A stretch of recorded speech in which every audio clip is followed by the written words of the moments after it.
Welcome to the Trade Show podcast, the home for conversations with global leaders in the trade show and events business. Our show will bring you face to face with experts who speak about the possibilities and trajectories of this $50 billion industry. I'm your host Shubhanjan Sarkar, founder of Pitchlink, the next generation visitor engagement platform where our mission is to make conversion easy. Welcome to this episode of the Trade Show podcast. Thank you for listening and your continued feedback.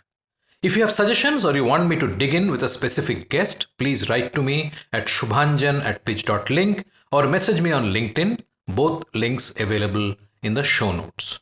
My guest today, Miguel Neves, is the editor at Skift Meetings, and we speak on a wide range of topics including the evolution of event media, impact of AI, the latest state of the industry report from JWC, and what a 11-star event experience for attendees could look like.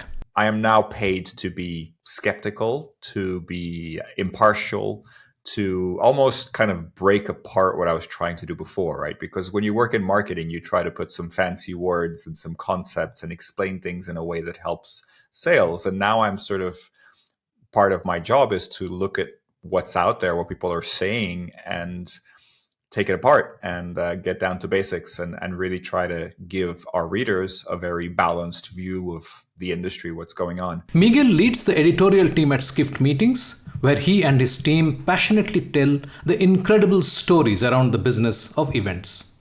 He has worked in and around events for almost 20 years in various roles, covering planning, marketing, social media, and editorial.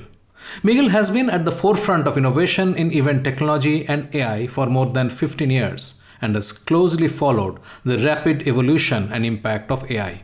He is a Portuguese soul who built a career in the UK and is now raising a young family in southern Denmark. His favorite place in the world is a Portuguese beach on a sunny summer day. Now, on to this insightful episode with Miguel Neves. Miguel, welcome to the Trade Show podcast. I'm delighted that you could make time early in the morning and talk to me. Thank you. Thank you, Subhan. Looking forward to it. You shifted from marketing to being the editorial director at Skift. How are you finding the transition from storytelling in some form to a different form of storytelling? Yeah, great question. Thank you for asking. So I've been with Skift Meetings for 5 years now. So I'm editor-in-chief of Skift Meetings. I have an editorial director on Skift, which is, my boss as well. So that's kind of a different level. But it's been interesting. My career has been all within events. So I see myself as an events person, business events essentially. After I was working at IMEX, the exhibition, the trade show for the industry for 6 years. And then I left and started my own kind of marketing company, went on my own. And that was, very focused. I was working with some associations and then some event tech and some smaller agencies as well. So those were sort of my main clients. So yeah, like you say, it was always about storytelling. It was always, I guess, with a very direct focus either on sort of generating sales, that sort of marketing side, or from the association perspective, generating revenue from registrations and that sort of thing. And then I got this opportunity to take over from the founder of Event MB, Julius Solaris. That was an acquisition that Skift made, and then became editor-in-chief of what is now Skift Meetings. Super interesting in the sense that I am now paid to be skeptical, to be impartial, to almost kind of break apart what I was trying to do before, right? Because when you work in marketing, you try to put some fancy words and some concepts and explain things in a way that helps sales. And now I'm sort of, part of my job is to look at what's out there, what people are saying, and take it apart and get down to basics and really try to give our readers a very balanced view of the industry, what's going on. So I feel very privileged in the sense that I'm paid to research, I'm paid to look at stories, to look at the industry and try to extract the best stories at the end of the day. There's still stories, there's still editorial choices made all the time, but we're really trying to be very factual, very balanced in our reporting. And And that's interesting and rare, right? I think media is going through a really interesting time. And so I think it's quite rare for a publication to really want to do that. So I feel quite privileged that I'm in that position. Very interesting. I mean, my background also is media, but we'll not get into that now. I have a question. See, the first internet wave, which is the dot com and post dot com, newspapers and magazines and media per se realize that they have to be there, right? And that sort of led to a bunch of internet native products and and platforms, and there are quite a few in the exhibition space also. There are many who were very active in the in the internet and website and digital media space. I had the good fortune when I launched the the podcast. David Duva was one of my guests. My question to you is, given that internet has been around and digital media consumption and publication is sort of now normalized, where do you think this is headed, and how can reporting and writing and exchanging about the trade show and events industry be more effective, or can be sort of enhanced? Well, if I knew the answer to that question, I'd probably not be here, right? I'd be building the company that does that. I think it's a good question. Obviously, everybody wants to know that, wants to understand. Like, I spent many years at IMEX trying to create or trying to demonstrate the buzz of the show floor online, right? When you're at a big trade show, there's this kind of noise, there's people talking, there's all sorts of happening, and there's a lot of energy, right? You feel this energy of being in these places.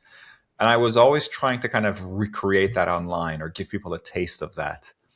And ultimately, I sort of had to stop myself somehow because it's not the same. And it's very, I think the online experience is quite different, right? And I think trying to sort of replicate that in some way is probably not the right approach. But what I think happens at trade shows and conferences and business events is that there are really interesting conversations. There's really interesting content being shared. There's sort of new ideas being sparked. And so I think the most important reporting that we can do is to try to get those core elements to people digitally, to people online. And that can take many different formats. That can take live video from the show floor, kind of reporting what's happening. But I think ultimately it's about repackaging that information, repackaging the content, finding ways to transmit that online in useful ways. Because I think sort of reporting live video from the buzzy trade show floor is not that interesting. It's kind of interesting for a few trade show geeks and people that really get excited about that stuff. But from a sort of vertical perspective, from somebody operating within that vertical of that trade show, how noisy the trade show floor is irrelevant, right? What's interesting is what deals are being made, what's being said on stage, what new ideas are coming through. And so I think the secret to that is quickly turning those into useful pieces of content online. And I think it's quickly because you want to do it while a lot of people's attention is on that trade show, is on that happening. But you also want to create it in a format that makes sense. And if we take TikTok or Instagram Reels as the, maybe not as business to business friendly media, but that's sort of like where we are in terms of social media. If you can take a really interesting keynote or a really interesting announcement and make an engaging short video from it within an hour or two, then I think you're winning, right? Then I think you're creating content that's relevant for the audience in a format that works within that format. And I think the other point to sort of your question is the distribution question. which is we can create all this content, but if it's not ending up in a place where people are used to consuming that content, then it also gets a bit lost. Like it doesn't have an impact. I think a lot of people have this idea where they have relatively standard media on their social channels, news, Hmm. links, that kind of thing. And then there's a big event and suddenly they put out loads of video. They do lots of kind of like, oh, this is going to be great. But if the people that are following that channel aren't used to that format, then it may not really have an impact. And so it's also important that that content ends up in front of the right people in a way that they're sort of used to consuming it. So it's a multi-layered kind of answer. I hope I'm giving you some insight into what I think works, but it's hard to do, I think, especially in the B2B world, because we take the example from the B2C world a lot of times, from the direct to consumer, and I think it works, but ultimately, I think we have to remember that we're in a B2B world that's not that exciting to the average person. And so I think keeping that in context is also important. True, and also I think there are two types of content that will get consumed, right? One is people who are already in the show floor. They would consume a certain kind of content because they want to make their presence there more effective. But their consumption will be very low because they're there physically not to consume something digitally, but to actually interact, actually shake hands and have coffee and have a drink and so on and so forth. So but yet they have some needs, Mm-hmm. but a lot of it is outside and a lot of it is post event consumption is also what I imagine. Yeah, no, I think you're totally right. And yeah, going back to my IMEX stage, which is now 10 years ago, but I think still relevant. We did a lot of analysis of when content really worked, and for the people that were on site, it was really important to get great content to them early in the morning.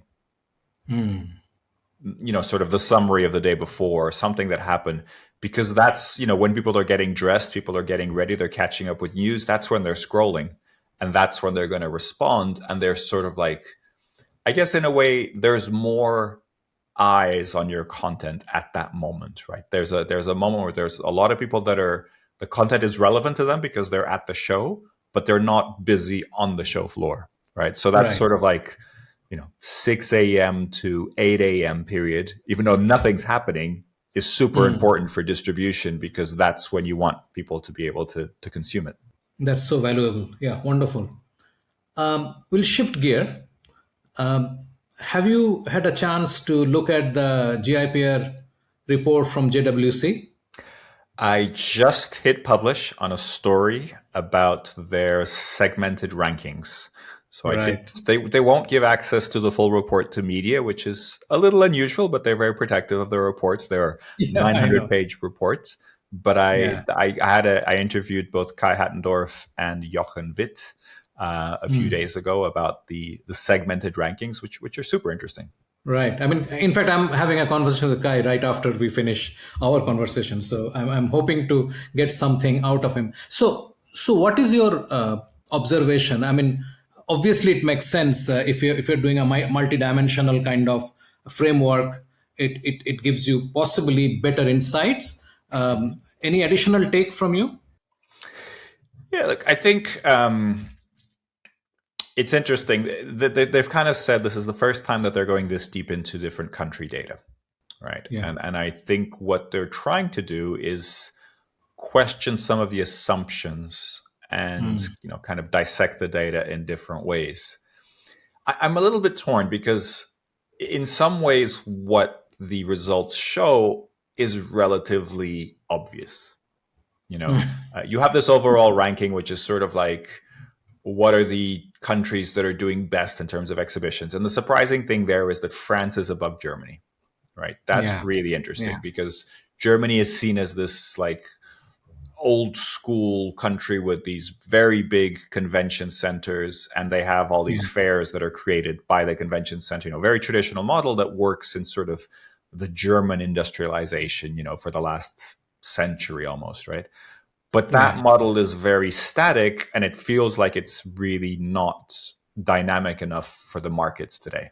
A lot of shows are going to China, a lot of things are leaving, and there's a lot of big exhibition centers in Germany without much happening, right? They're only busy, I don't know, half of the year. I don't know the exact numbers, but I know that there's a Right. lot of kind of empty space. And France, and I think also like the Netherlands and the UK and other markets are much more dynamic. They don't have as big venues, but they're moving things around. They're kind of refurbishing and remodeling venues to really make it as efficient as possible. And so it makes a lot of sense. And I think because they're not, a lot of the companies operating in these countries aren't government owned. They're just like, well, we're going to move over there, or we're going to do something else. They'll just move with the market, so it's much more flexible. And in the article, I actually give the example of Espo, I think it's called, the show that Raccoon Media and Messe München are actually moving to Amsterdam because it doesn't work in Munich, and it's a show that's been in Munich for many years, right? So it's a bit of a very unusual example, at least from traditional. But India is also, I think, in 8th place, which I think is super interesting, right? And and Yeah. that's when I definitely dissected. I'm like very happy for India. I think it's a great positioning, but I think it's pretty well known that India's infrastructure isn't quite at the level of other countries, right? There's, especially Yeah. for a country the size of India, the most populous country in the world, there is a huge amount of potential, right? There's just a huge market potential, and then India makes it to #1 spot in the market attractivity ranking, the segmented ranking, and that's where in some ways it's like, well, yeah, of course, you have this very, very large market that's not as focused on exhibitions as it could be, right? And so Yeah. you will probably be much better informed than I am to explain why maybe India isn't quite as advanced in exhibitions as it could be, the potential, etc.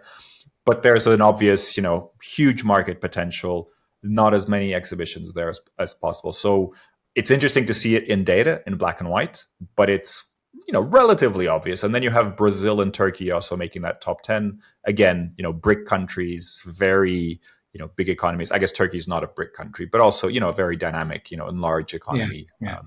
with a lot of potential. And then you have these two other rankings. The business ecosystem quality ranking sort of seems to reward connectivity, hotels, infrastructure, that kind of thing that sort of is needed for a successful trade show. Singapore tops the ranking. We Yes. know Singapore is a very efficient country, has a great market, etc., but is relatively small, right? So it's an interesting ranking, but it doesn't mean like, okay, we're all going to go invest in Singapore now because they have great infrastructure. There's probably not enough there. And then the final ranking, competitive opportunity, again, interesting, but a little bit, I don't know how much to read into this, right? You have China top, which for me says, okay, there's still a lot of opportunity in China. But then you have, you have this Bahrain, Kuwait, Qatar, and Oman in the top 10. Middle East economies, unfortunately, there's a lot of, conflict happening in the Middle East. So while we're Yeah. recording this, so I think it's important to acknowledge that. Hopefully it gets resolved and, as peaceful as possible. But I think the message there is these countries have invested a lot in infrastructure. They have big Yeah. convention centers, modern convention centers, which is different to the German example. And they're keen to have people come and do shows there, right? So they're very open to people coming and doing business. Now, I think if you kind of contrast that with then the other rankings, the market attractivity ranking, for example, I think it's sort of almost the opposite, right? You have these countries with large venues, well equipped, ready to do business, but a lot of these countries, don't have a big market, and Yeah. so, if you're going to invest in a trade show there, and there isn't a local market to really support that, it's a very tough proposition, right? Are you really going to get all the big buyers, global buyers, to these markets? I can see, the Middle East traditionally very, energy, oil kind of markets. I can see those shows doing well. But outside of those traditionally strong industries in the Middle East, I think it's tough. So, to summarize, very interesting to see this in black and white. I like seeing data. I like seeing rankings. But part of me also says, this is relatively obvious stuff. It's a question of like, how do you interpret it and what do you use to make your business decisions? Yeah, makes sense. And this framework has to mature. according to me. Hmm. It has to mature. I think it puts some foundation of how you may want to do it, and I'll not be surprised if some of it changes next year. I would actually counter that in the sense that I'd like to see it not change, because I think Okay. what would be very valuable is if they do it again next year and you see shifts. Yeah, of Because the course. danger is you change the criteria, right? And then the ranking Yeah, shifts, but then it yeah, yeah. sends a bit of a wrong message, right? Because then it's like, well, you changed the criteria, so therefore the ranking shift. So I'd like to see it, obviously there's things that they might say, okay, this wasn't quite right. But I think Mm. the trends over the next few years would be really Yeah, interesting. true. I agree. I'll refer to two articles that you wrote, and then we'll move to our 11-star event experience question. One is about AI and event tech, Mhm. and I have a very simple, blunt question to you. How much of this is hype, and how much of this is real? And you want me to focus specifically on event tech, I would imagine, right? Because I mean, well, I'm happy to talk about the rest because the question will remain the same. Yes, true. Look, I'm quite skeptical about AI. I think there's no doubt it's very powerful technology, right? And so I think I've done some research on AI, and we've actually done some workshops on AI. And most of the time, when we talk about AI, we're talking about ChatGPT, right? We're talking about the large language models. We're talking about that AI, like the chatbot large language model AI. And do you know what the T in ChatGPT stands for? No, I don't. So it stands for Generative Pre-trained Transformer. Okay. Okay? Generative, it creates things. Pre-trained, it's trained on these large amount of data from the internet. Transformer. And for me, the most interesting thing is the T, the transformer. And it's a reminder to us that these are pieces of software that we don't actually know how they work. They're so complex and they're working, and they have so much data that they're trained on. But the reminder is that they're transformers.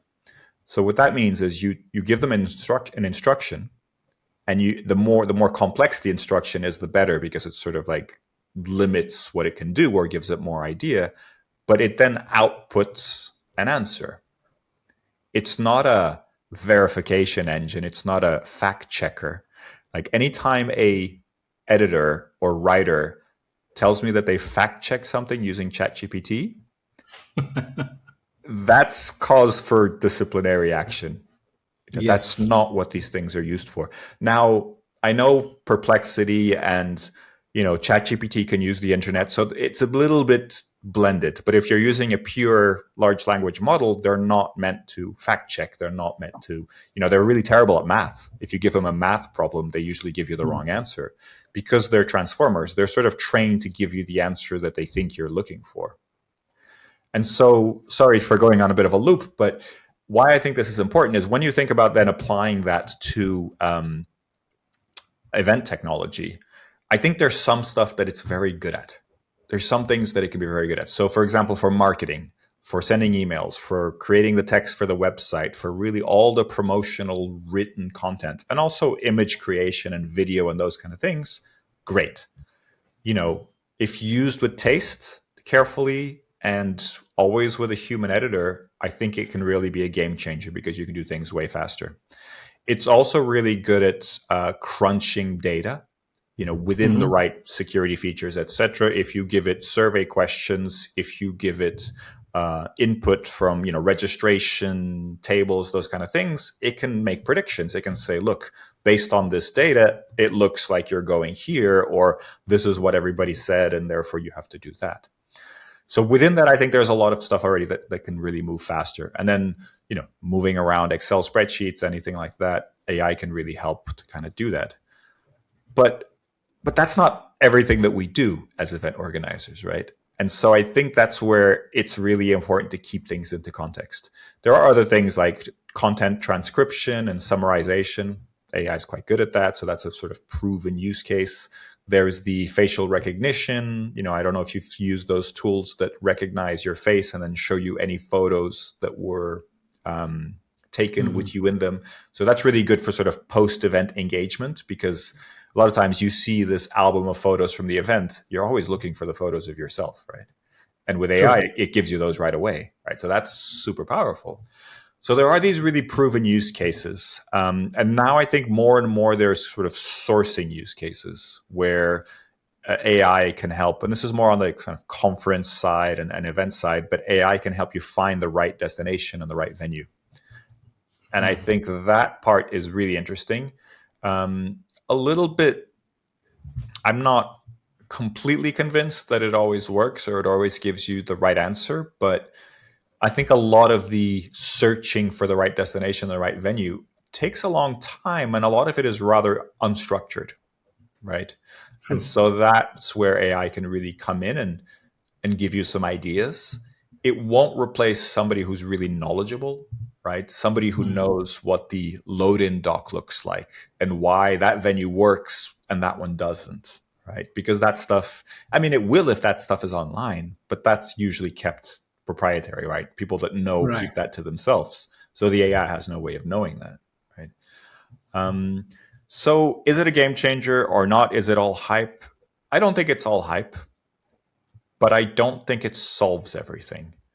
And the danger is that you have companies that will probably get rid of their staff and become, 50% of what they used to be because AI can do it all for them.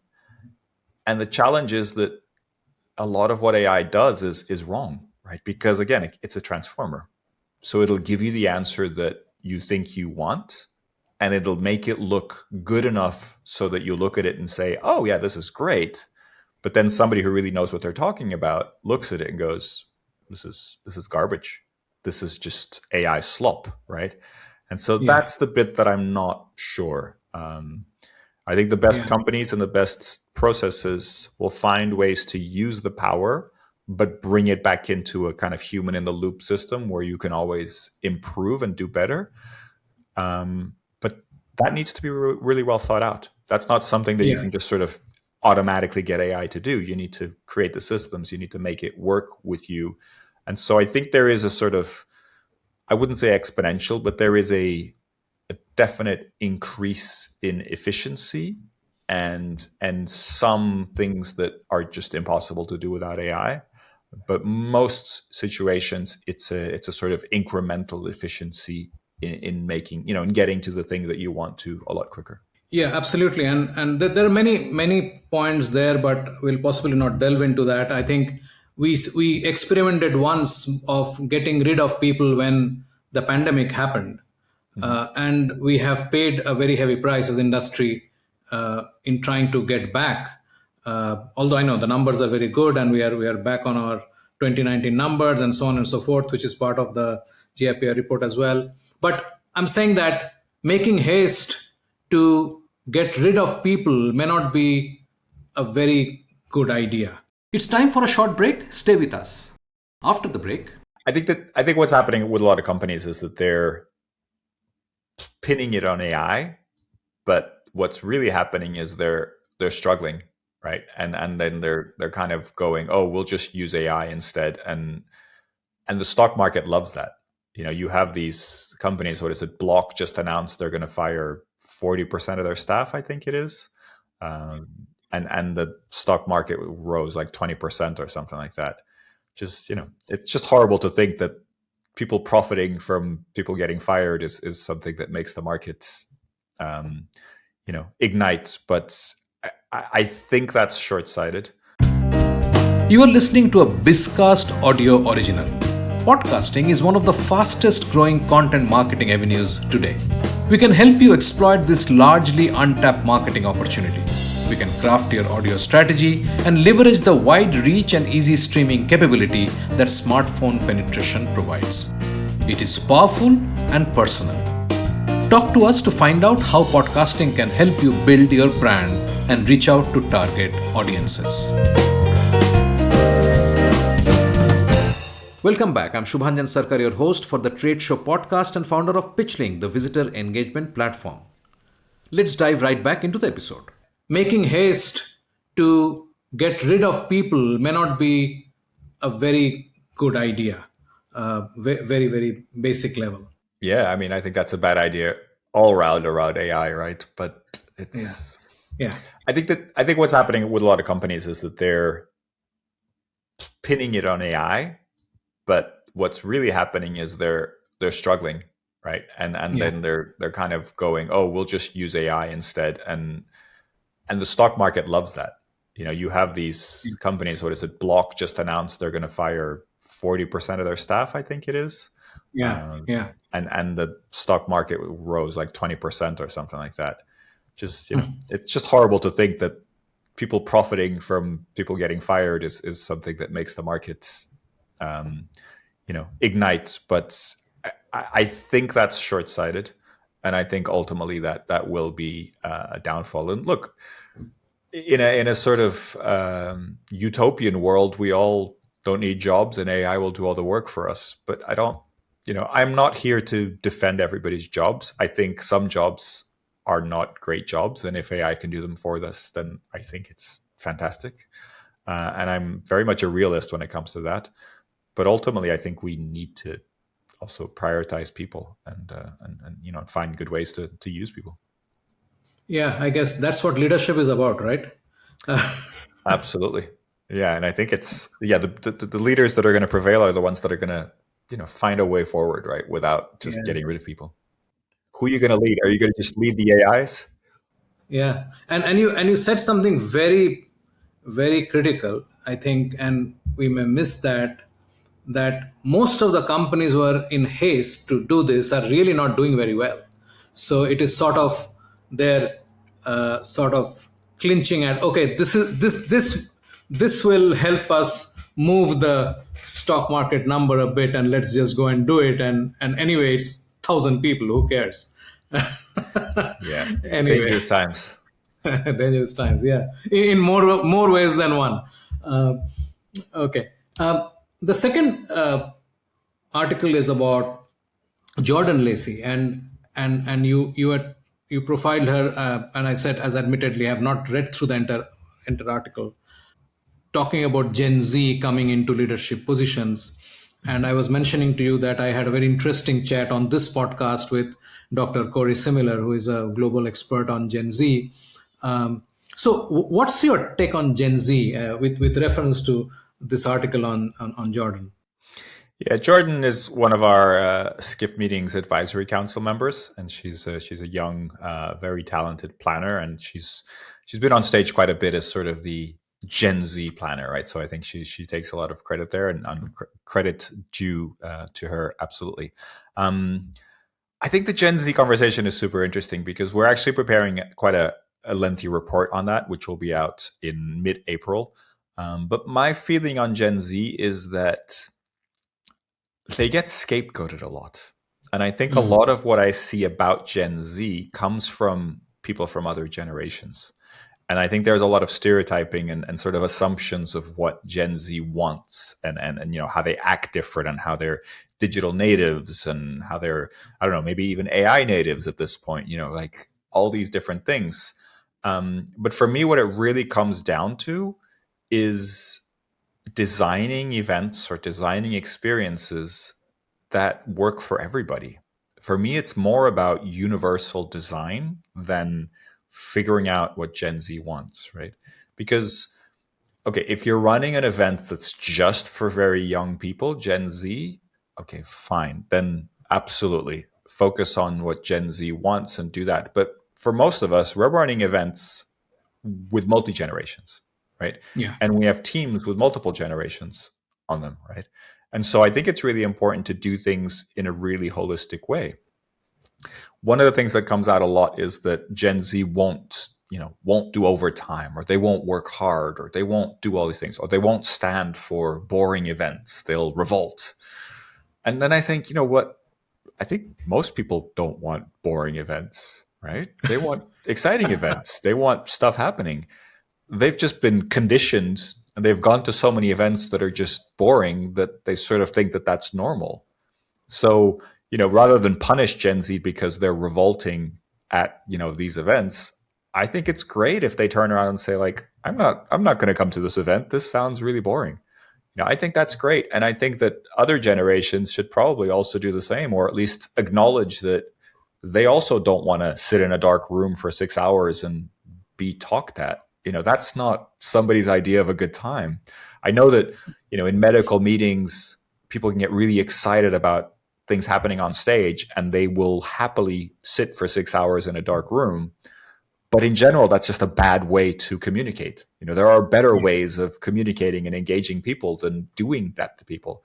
And so I always go back to, hey, why don't we design things that are fun but informative but engaging, and but you connect everyone. And I'm pretty sure we can do that in a way that older generations and younger generations can really get the most out of it, right?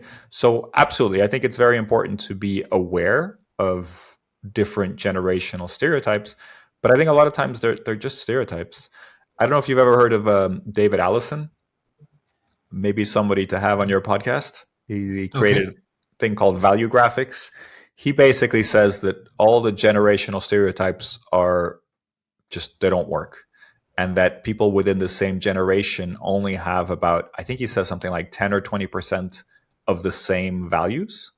And so when you're sort of saying what somebody values depends on their age, even as I say that, it's like, yeah, maybe the age isn't the only thing that decides what people care about, right? And I think True. that's the danger when you get stuck in this generational conversation, that you kind of make age the only definition of, the only way to split people up or to kind of think about the way people work. So I think there's absolutely other ways to think about that, and I'm a big fan of event design and experience design. So whatever we can do to make those experiences better, I think should benefit everybody.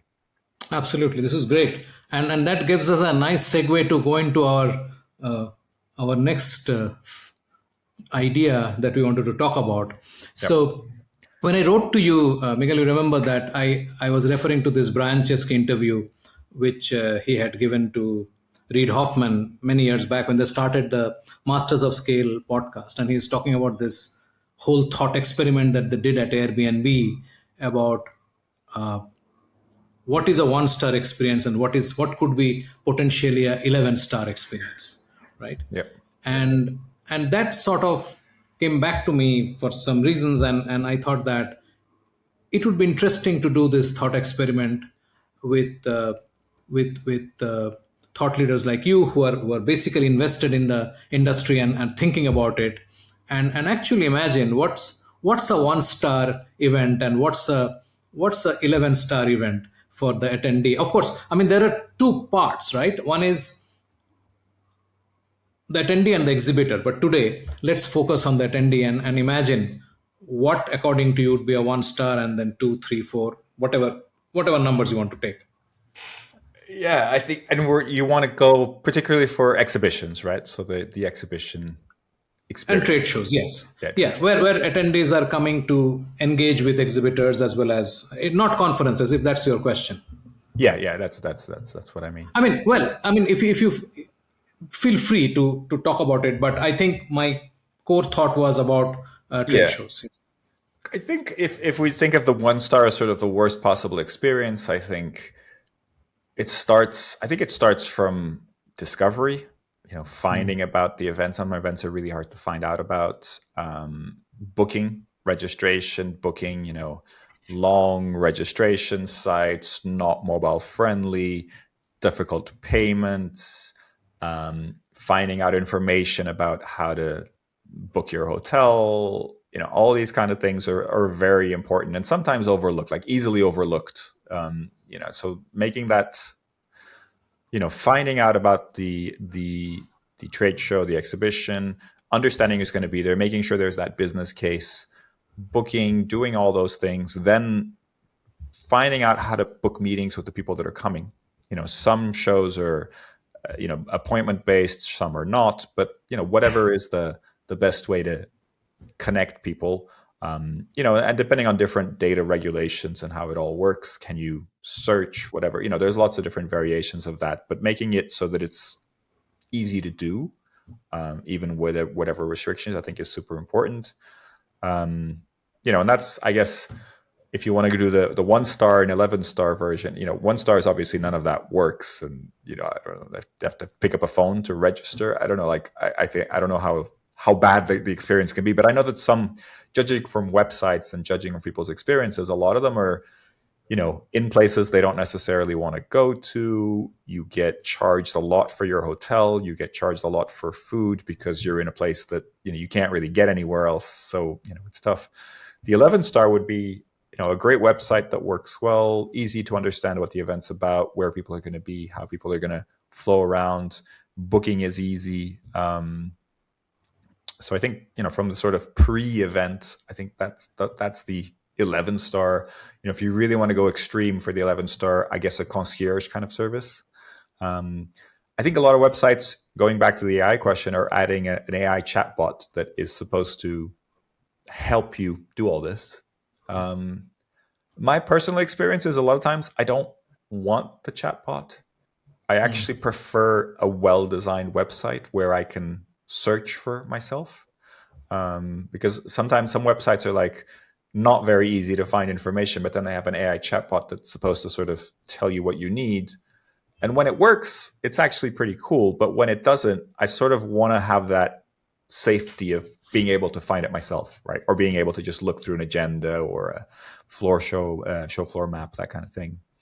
I know that there's a few companies that are really investing in creating a whole AI kind of concierge system. So I guess the 11 star version of the AI chatbot, where you say, hey, the reason why I want to come to this show is to do this and do that. And then in a few minutes, you get a message back with some people that you should meet, exhibitors that you should meet, and, sort of make it very easy for you. It all sounds great in theory. I've not seen it in practice yet. And I don't want to be negative and say that that'll never work, but I haven't seen it perfect yet. And I've spoken to a lot of companies about this, and part of it is the data regulation. So it's actually quite hard to do this and keep the data safe and make sure you're not kind of doing anything that people won't feel comfortable with, especially on the buyer supplier side, right? I don't think buyers necessarily want to give away too much information. So that Yeah. makes it harder. So the technology can do this all. It just needs really good data, really good up-to-date data. And then usually the fallback is, our AI can scrape people's LinkedIn profiles and it can find all this information, which is great if everybody had really up-to-date LinkedIn profiles with all, like if you're just scraping garbage, then the recommendations will still be garbage. Right. Tell me, I mean, once you're inside the show, I mean, imagine that this worked out pretty well. Mm-hmm. What will make a significant difference to the experience when you are in the show? I think the arrival is really important. So even before you're actually on the show floor, even just finding the right door to go into sometimes is really hard. Like some exhibition centers make that really hard. They're usually very large. And then it's Yeah. like, oh, I'm in hall 8. Great. But hall 8 has 24 access points, and some of which there's a security guard going, no, you can't come this way, and in some of which there's a grand entrance, right? But knowing exactly which one to use is super important. So I think little things like that, and I guess really giving people, especially first timers, and I think we forget, like in most shows there are like almost 50%, somewhere between like 30 to 50% first timers, right? And a lot of shows are sort of like, oh yeah, we do this every year, it's always the same place. Great, but if I've never come, that doesn't mean anything to me. So having a really strong visualization of where things are before you even walk in, I think is very important. And that could even just be a diagram, right? Like this is what the hall looks like. Some sort of simple color coding, like if you're in a machining exhibition, I don't know, manual machines are in the blue area, electronic machines are in the green area, whatever it is, just something simple where you're like, okay, I know where I want to go, right? Um, I think that's super important. And once you get in, I think the flow of people, the way the everything is the place, where the booths are, where the paths are, everything, really should be carefully thought of. And in some halls it's easier, you have more openness. Other halls, there's a design already of the hall that you can't really change. There's an entrance here and you have to go through there. But making that first moment as least stressful as possible, I think, is really important, even for people that have been there 100 times, right? Like, Hmm. um, I'll give you a random example. When I was this was actually after I stopped working for IMEX, but I went back to the IMEX show in Las Vegas, and for 1 year they had like a hosted buyer lounge in the hall below the main hall. So I went down and I was doing some filming or something there, and then I came back up and I walked up the escalator and I completely lost track of direction. The hall was so full and there were so many things in every direction that I was like, I know I'm in the middle of the show floor somewhere, but I don't know in which direction the entrance is. Like, I didn't know which direction was what, right? And it took me a few minutes to like just understand where I was again. And Hmm. obviously that's, very kind of just fun, like random example, but exhibition centers are really confusing. They're really large, and booths, a lot of them look very similar, right? Like it's not that easy. So making that experience as human as possible, I think, is really good. And I go back to the simple color coding. If you can make one hall or one part of the hall one color, another part of the hall, even if it's just the carpet or something like that, I think that really helps just to get like that immediate thing. Um, I think some people are a fan of the kind of human concierge, that idea of having people really help you um, find what you need. I'm a little bit skeptical on that in terms of the scalability, particularly in a Hmm. trade show environment. I think it's great. You can help a few hundred people, per hour or whatever it is. But I think a lot of it has to be very obvious and very design focused. Like, you just need to kind of be like immediately kind of figure it out yourself. Um, Yeah, but yeah, I think that like treating people as human and helping them really understand where they are and what they can do in that space. In the amount of times I'm at a trade show and I tell people about, I don't know, maybe an education stage, and they're like, "Oh, I didn't know there was education here. I didn't know there was a stage." Like, they never found it, right? They never found, and I'm sure I'm the same, right? I go to shows and there's things that I didn't even know were there. Um, and it's not an easy thing to fix, right? Because depending on the size of the show, it gets to a point where it's impossible for you to know everything. So it's about giving people information in a way that they can really find, and that's, to me, where I think this whole AI chatbot concierge thing doesn't necessarily solve this, because if you don't know something exists, then how are you going to ask the AI about it, right? absolutely. And so it's, Absolutely. there's more of a design, a communication design issue there than a AI can solve this issue. Absolutely. And what would you say exhibitors can do? So, a lot of what you said just now are for organizers Hmm. to make the attendees' experience stellar. But when you think of exhibitors who are putting up booths, who are actually, they're really literally the fountain of the entire financial backbone of the industry, right? If exhibitors Absolutely. don't come and pay, Yeah. uh, it's not going to happen. So, what do you think exhibitors are doing wrong, and what do you think they can do better? I know it's a generic question. Be as specific as you feel. Yeah. Look, I'll give you an example from event technology, an area that I've focused a lot on. Um, Event technology is quite tricky to create a booth that makes it easy for you to understand what an event technology company does is quite tricky, because Yeah. really the software itself is usually not that pretty, right? Like, registration software is, like an enhanced spreadsheet. Like, it's not that exciting, right? And so putting a bunch of screenshots of your software probably won't solve it, right? Um, but I remember Hopin. I don't know if you're familiar with Hopin, et Yes. cetera. Yes. Of course. Crazy unicorn during the pandemic. What was it? $7.5 billion evaluation, something like that, right? As much as everybody wants to hate Hopin, they did a few things really well, right? And one of the things that I remember they did really well was they would go to trade shows before the pandemic, when they were just a virtual event platform that was, a sort of a minor blip in the exhibition space or in the event tech space. I can't remember the exact message, but they had a very, very clear kind of tagline, right? And it was I can't remember the exact message, but there's a photo of them. I think Dave Schools, their CMO, shared a photo of them sort of at one of their first trade shows, and they had this like pop-up banner that I think had a message with like 4 words. It was like any event, anytime, online, something like that, right? And for me, that was like, that's smart, right? Because you go to trade shows where there's event tech companies exhibiting, and it's usually quite hard to understand what they do.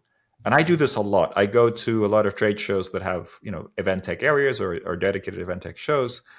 And if I actually engage with every exhibitor, I couldn't. There's just not enough time in the day, right? There's just too many, right? So I sort of look from a bit of a distance, and I try to figure out, okay, what do these guys do? Do I know them? Do I not know them? If I don't know, I kind of want to figure out what they do pretty quickly, and it's usually really hard, And you could argue, yeah, great, that makes people go and speak to the rep. I would argue, no, that's bad design, right? Yeah, I want I people to agree with come you. and speak to the rep when they go, oh, you do that? Cool, tell me, right? Not, what do you do? Like, if somebody comes up to your booth and asks you, what do you do? You've lost, right? Because the chance that they actually are the right fit for your company, it's a crapshoot, right? It's 1 in 10, 1 in 100. I don't know, right? Like, it doesn't really matter, right? And so I think from a basic sort of, thinking from a journalistic perspective, the companies that exhibit need to get their headline right. They need to get their headline, and they need to get their image right, their imagery right. And I don't think a lot of them do. I think a lot of them use complicated acronyms. They use industry terms. They use things that don't necessarily mean anything to anyone. So it goes back to design for me. If you can make it very clear what you do, I think if you can make a booth, a stand that is open, that attracts people by the openness, then you can giveaways, you can play games, you can have screens, you can have whatever you do. But if it's not open, then people don't feel welcome, right? So I think that's super important. And then the other side is really doing the homework, because many many companies go to trade shows and sort of depend on walk-in traffic, or they go the opposite way and they really spam the heck out of everybody at the show, and that's not good either, right? What you want to do is, I always think of trade shows as incredible moments, opportunities, because they're a moment in time when an entire industry is focused on one location, right? And so I think it's about maximizing that. So if you do your research, you figure out who's going to be there or who you think's going to be there, and you make sure they know that you're there and they know what you do, then the magic happens, right? But that takes work. That takes a Yeah, lot of research, and it's not just showing up and having a loud booth with a big neon sign and a big arrow. Like, great, yeah, but if that's yeah. not your target market, it doesn't really help you do business. I want to mention that over the period of this podcast, what I've learned is organizers sort of protect the attendee data Yeah. as gold, right?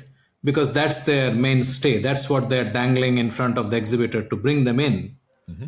Yet they are not doing enough to help the exhibitor do pre-engagement and some kind of, I completely agree. It's not about spamming everybody who has registered. I mean, I have got 50,000 registrations, doesn't mean every exhibitor spams everybody. I mean, Yeah. that will be like a mess. But doing something, and I don't know what, I'm not trying to suggest a way, but I'm Yeah. saying doing something that exhibitor X actually has a fit with these 500 people out of the 50,000. That's all you really need to talk to, Yeah. and facilitate that in some form. I think becomes very critical, because that's really why people, what we see is increasingly, I just want to mention, a friend of mine runs a tech company out of the valley, and they're in a specialized area, Kanban, uh, project management kind of space, Hmm. and they went to a very large show. I know that they spent about $100,000 sponsoring and so on and so forth. Anyway, and end of it, they had 1,500 what they called end of the show leads. Hmm. Okay, and and after 1 year, they were talking to exactly one person. Wow. Maybe it's exaggerated, but what I'm telling is true. But this is Hmm. not made up, and that I'm willing to understand that that's not the case with everybody. They may be talking to three people or four, Yeah. but the more I talk to people, and wherever people are willing to give you data Yeah. and tell you openly, that's really what's happening, because there is a whole conflict between getting walk-ins or Hmm. getting traffic to your booth to having buyers to your booth. I mean, these are two different things. Yeah. I think there's a lot of layers there. One is data privacy, right? I Yeah, think in the like 90s, 2000s, especially in the states where the data laws are very lax, you yeah, would sign up for something and your email would end up on 100 different mailing lists right away, right? yeah. Like the data was Sure, shared very freely, and then there was a lot of backlash there, right? sure. So talking about sort of technology solutions, I think it only works if the people registering understand what's going to happen with their data, right? So I think that's one thing Of that I course. don't see a lot of shows doing it well, right? If they can explain, look, we're with your permission, we're going to do this, and we're going to look through everybody's, profile and figure out, depending on your choices, then we'll find, people that you should meet. If that's all well explained and people provide enough data, then there's no reason why we can't do that efficiently. Um, Yeah, I think the other side to that, there's many other sides to that, but one thing is, I don't know your friend's company, obviously, but it could be that it wasn't the right show for them, right? Or there are situations where people go and exhibit, and the salesperson of the exhibition will say, "Yeah, this is definitely the right place for you," but actually, the people that they're trying to meet aren't there. So that's more of a sales versus reality angle.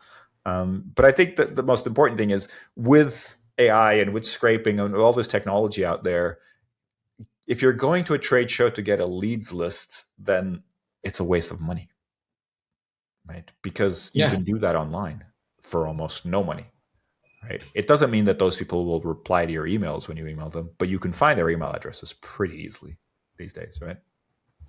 And so I think that the more important way of thinking about it is, I see trade shows as much more sort of middle of the funnel, or even bottom of the funnel moments, touch points.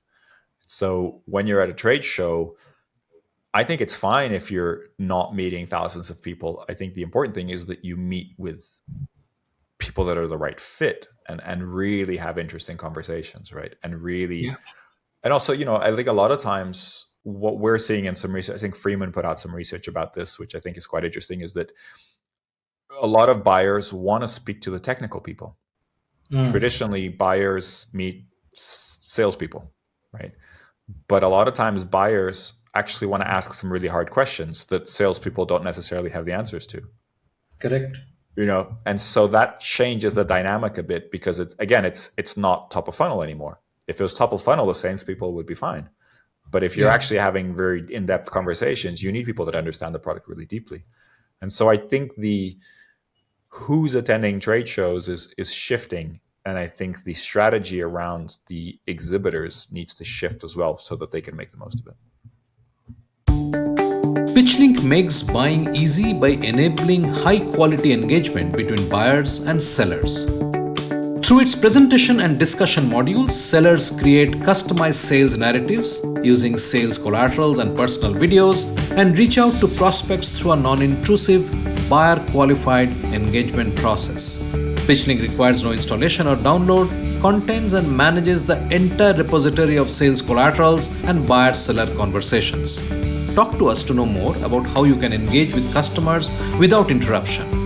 Connect with us on LinkedIn or visit tradeshowengage.com. That is tradeshowengage.com. Well, Miguel, this has been wonderful, insightful, and thank you for being open and for sharing your thoughts. Well, pleasure being here. But no, thank you very much. Pleasure.